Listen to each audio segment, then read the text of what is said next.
Concentrated thought is the greatest power known, and properly directed, it can accomplish wonders. This is a summary of the Master Key by L.W. de Laurence. First published in 1914, this work is both a manual of mental discipline and a doorway into metaphysical self-mastery. It's not about acquiring abstract knowledge for its own sake.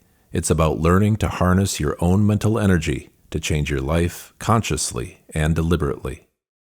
Where many books dwell on motivation or surface-level thinking, the Master Key digs deep into the science of focused attention, willpower, and personal magnetism.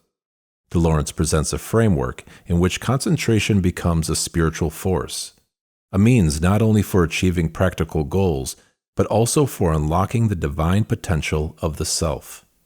Through structured lessons and practical exercises, the book guides the reader toward a life of greater power, direction, and internal clarity. Before we begin, I'd just like to say thanks to our community.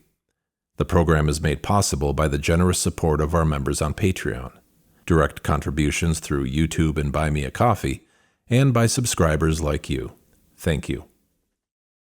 L.W. de Laurence, whose full name was Laurent William de Laurence, was born in the United States in 1868, and he lived until 1936. He was an American occultist, author, and publisher known for his deep involvement in metaphysical, mystical, and spiritual sciences. His legacy is not just as a writer, but also as a distributor of esoteric knowledge. He founded de Laurence Scott & Company, a publishing house in Chicago, through which he distributed many texts on spiritualism, mental science, and Eastern mysticism. De Laurence was also known for making sacred Eastern texts available in the West, sometimes controversially, including his editions of the 6th and 7th books of Moses, and Hindu texts on yoga and tantric practices. Although some accused him of plagiarism, in particular of Hanel's book The Master Key System, his influence was far-reaching in the Caribbean and African diaspora, where some of his writings were adopted into spiritual traditions and magical practices. Despite criticism, his books, including The Master Key, remain highly influential in occult and metaphysical circles even today. Above all, de Laurence was a champion of individual empowerment. He believed that with enough inner discipline and spiritual will, a person could shape their environment, magnetize prosperity, and overcome any obstacle. At the heart of the Master Key is a message that is echoed across many great traditions. Thought, when directed with precision and belief, becomes power. De Laurence insists that concentrated thought is the supreme tool available to any human being, and that we can use this tool to bend the world to our higher will. Unlike other forms of idle thinking, concentration demands focus. It is not passive. It is trained, shaped, and directed like a beam of light. The more we learn to concentrate, the more control we gain, not only over external circumstances, but over ourselves. In fact, de Laurence goes so far as to say that the greatest miracle a man can perform is self-mastery through thought control. But this teaching is not meant to remain abstract. De Laurence is clear. Your ability to concentrate will determine your success in business, your magnetism in relationships, your peace of mind, and even your spiritual destiny. He outlines step-by-step exercises that strengthen the will, discipline the emotions, and bring the conscious and subconscious mind into alignment. Through this alignment, the individual can break free from confusion and weakness, replacing them with clarity, inner certainty, and outward power. Ultimately, de Laurence presents the mind not as a passive observer of the world, but as the master key to unlocking its every door. My 5 key concepts for this book are: number 1, the mind is magnetic. De Laurence teaches that the mind emits an energy, what he calls personal magnetism, that influences the people and conditions around you. When you concentrate, you build and direct this magnetic field. Number 2, concentration requires training.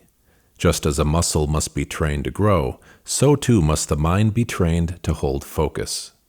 Concentration exercises, such as gazing at a fixed point or maintaining a single thought for extended time, are crucial to spiritual and practical advancement. Number 3, thought forms create reality. Every persistent thought becomes a kind of form in the mental ether. These forms go on to attract corresponding people, events, and situations, confirming the original thought. Number 4. Mental and physical health are linked. Laurence connects concentration with health. He explains that scattered, fearful, or depressive thinking drains vital energy, while focused, optimistic thinking revitalizes the body and strengthens the nervous system. Number 5. The will must lead the emotions. Most people are ruled by their feelings, but Laurence insists that through practice, the will can govern emotional reactions, transforming chaos into clarity and desire into action. To integrate the teachings of the Master Key into your life, here are 3 powerful practices. Number 1, the 10-minute fixation practice. Each day, choose an object or thought to hold in your mind for 10 full minutes without distraction. If your mind wanders, gently bring it back. This strengthens your mental focus over time. Number 2, daily magnetic suggestion. Upon waking and before sleep, repeat a specific desire in clear, present tense language. Imagine the feeling of already having achieved it. Let it saturate your mind as a living reality. Number 3, emotional neutralization exercise. When emotionally triggered, pause, breathe. Replace the reactive emotion with a calm, clear intention. This cultivates will over impulse. In business, the power of focused attention is irreplaceable. Laurence teaches that your ability to concentrate on a single outcome or strategy without distraction is the key to leadership and long-term success. The personal magnetism he describes isn't just mystical. It's what today we might call executive presence or influence. When you concentrate with clarity, you attract support, collaboration, and trust. This has a direct application in negotiation, leadership, branding, and customer interaction. Laurence also warns against mental leakage. Scattered thinking in business tends to lead to scattered results. To grow a business or any venture, you must concentrate your intention, remain emotionally disciplined, and channel all effort into one coherent direction.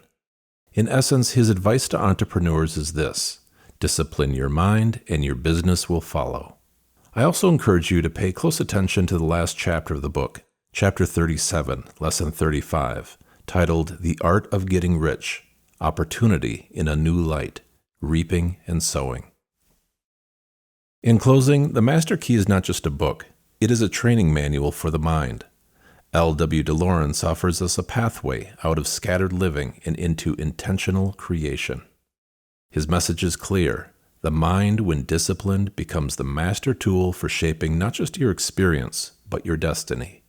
So I leave you with this. What might you achieve if you truly mastered your own mind? Thank you for listening, and if this message resonated with you, please share your reflections in the comments below or with our Patreon community. And now may your journey through the Master Key be one of clarity, willpower, and transformation.